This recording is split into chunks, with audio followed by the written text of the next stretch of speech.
আসসালামু আলাইকুম। আমার ভালোবাসার আপুরা ভাইয়েরা সবাই কেমন আছেন? আমি আপনাদের বোন আলহামদুলিল্লাহ ভালো আছি।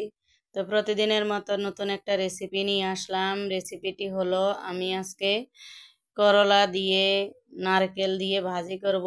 সেই রেসিপিটা আপনাদের সাথে শেয়ার করব। তো আপনারা দেখতে হলে ব্লগস বাই ফাতেমার সাথে থাকুন, দেখতে থাকুন।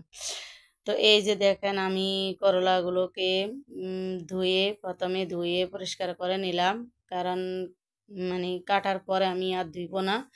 তো এখন আমি এগুলাকে কেটে দেখেন কিভাবে কেটে কুটে নিতেছি।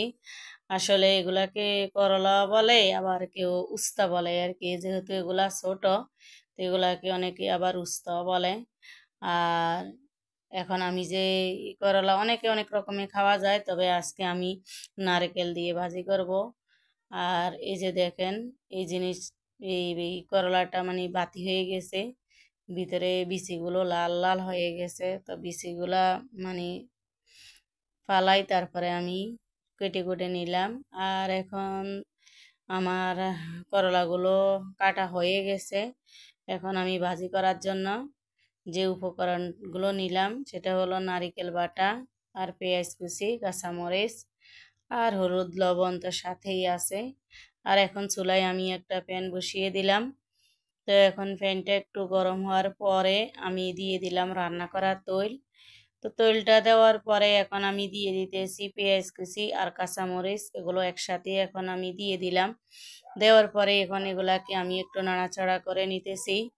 আর এই করলা ভাজি এইভাবে যদি আমি এভাবে আমি যেভাবে এখন ভাজি করব, এইভাবে ভাজি করলে আপনাদের ছোট ছোট বাচ্চারা, সোনামণিরা এগুলো মানে খাবে, কিছুই বলবে না, বলবে যে মজা হয়েছে। যেমন আমার মেয়ে অনেক পছন্দ করে। আর এখন আমি দিয়ে দিলাম আদা রসুনের পেস্ট। তো এগুলা দিয়ে এখন আমি আবার একটু নাড়াচাড়া করে নিতেছি। আর আসলে ক্যামেরা ধরার মতো কেউ নাই, তো আমি একা একা তো ক্যামেরা করতেছি, আবার ক্যামেরা ধরলাম এক হাতে, আর এক হাতে আমি রান্না করতেছি। আমার মেয়ে থাকে স্কুলে, সব সময় তো মেয়ে বাসায় থাকে না।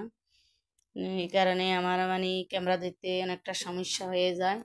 তো এখন আমি দিয়ে দিলাম পরিমাণ মতো লবণ, আর এখন দিয়ে দিতেছি হলুদের গুঁড়া, আর দিয়ে দিতেছি ধনিয়ার গুঁড়া।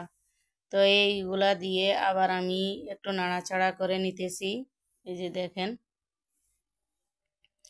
এগুলা এখন আমি দিয়ে দেব কেটে রাখা সেই করলা। তো এখন করলাগুলো দিয়ে দিলাম।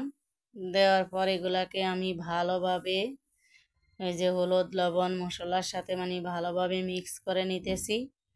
তো এগুলা মিক্স হওয়ার পরে আমি দিয়ে দেব ঢাকনা। তো এই যে দেখেন আগে এগুলাকে ভালোভাবে মিক্স করে নিতেছি। এই যে দেখেন, তো পরে এখন আমি দিয়ে দিলাম ঢাকনা। তো ঢাকনাটা দেওয়ার পরে আমি আবার ফিরে আসব 5 মিনিট পরে। তো এখন আমি ফিরে আসলাম 5 মিনিট পর। তো এসে এখন এগুলাকে আবার ঢাকনা উঠিয়ে আমি নাড়াচাড়া করে নিতেছি। এই যে দেখেন, তো আবার আমি দিয়ে দিলাম ঢাকনা। ঢাকনাটা দেওয়ার পর আবার আমি 2 মিনিট পরে আসলাম। এসে ঢাকনাটা উঠিয়ে আবার আমি নাড়াচাড়া করে নিতেছি। এই যে দেখেন, ওই যে করলা আমি কাটার আগে ধুয়ে রাখলাম, কাটার পরে তো আর ধুই নাই, এ কারণে একটু পানিও কিন্তু আমার করলা থেকে বাইরে নেই, পুরোটা তৈলের উপরে হয়েছে। তো এখন দেখতেছি যে তৈলের পরিমাণটা কম হয়ে গেছে, আর একটু তৈল দরকার। পরে আমি আর একটু তৈল দিয়ে দিলাম।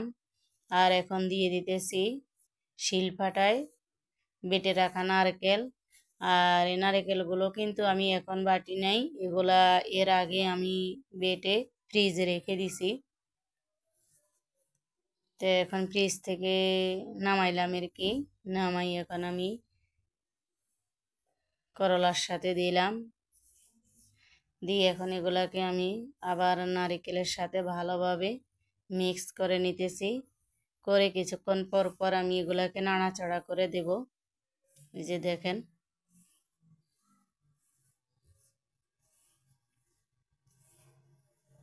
এগুলা হইতেছে। আর আমার যে আপুরা ভাইয়ারা আমার সাথে এতক্ষণ পর্যন্ত আছেন, সবাইকে অসংখ্য অসংখ্য ধন্যবাদ। আর যারা এখনো লাইক করেননি, আপনারা একটা লাইক করে দিবেন অবশ্যই। আবার আসলাম কিছুক্ষণ পর, এসে আবার আমি এগুলাকে একটু নাড়াচাড়া করে দিতেছি। আর আপনারা যারা নতুন আমার এই রেসিপিটি দেখতেছেন, আপনারা একটা ভালোবেসে সাবস্ক্রাইব করে দেবেন। যদি আমার এই রেসিপিটা আপনাদের কোনো অংশে যদি একটু ভালো লেগে থাকে, তাহলে সাবস্ক্রাইব করবেন। আর আপনাদের ভালো একটা মতামত রাখবেন। আপনাদের ভালো একটা মতামত রাখলে মানে ভিডিও বানাইতে উৎসাহ হয়, ভালো লাগে। এই যে দেখেন, অলরেডি আমার কিন্তু প্রায় করলা ভাজিটা হয়ে গেছে। এখন আমি প্রায় শেষ পর্যায়ে চলে আসছি রান্নার। যে দেখেন, তো আমি যেভাবে রান্না করলাম, আপনারা কিন্তু বাসায় এভাবে করলা ভাজি নারকেল দিয়ে ট্রাই করবেন, দেখবেন অনেকটাই মজা। আমি তো ভয়েস দিলাম পরে, রান্নার পরে। তো আমার মেয়ে বলছে আম্মু অনেক মজা হয়েছে, মেয়ে মানে মাশাল্লাহ ভালোই ভাত খাইলো এই করলা দিয়ে। কারণ ওইভাবে তো ভাজি করলে তিতা লাগে, আর এইভাবে নারকেল দিয়ে ভাজি করে দেখবেন, মানে তিতা বলতেই থাকবে না, কোনো তিতেই থাকবে না, কোনো তিতেই থাকবে না। অনেক ভালো লাগবে। আপনাদের ছোট ছোট বাচ্চারা যারা আছে তাদেরকেও এই করলা দিয়ে ভাত খাওয়াইতে পারবেন, এরাও খাবে। তো আমার রেসিপিটা আপনাদের কাছে কেমন হয়েছে, আপনারা অবশ্যই ভালো একটা মতামত রাখবেন। আপনাদের ভালো একটা মতামত দেখলে মানে আবার যে কোনো ভিডিও বানাইতে উৎসাহ হয়, ভালো লাগে। আর এখন আমি দিয়ে দিতেছি একটু তেলে রাখা জিরার গুঁড়ি। দেখেন, আমি উপরে দিয়ে জিরার গুঁড়ি দিলাম।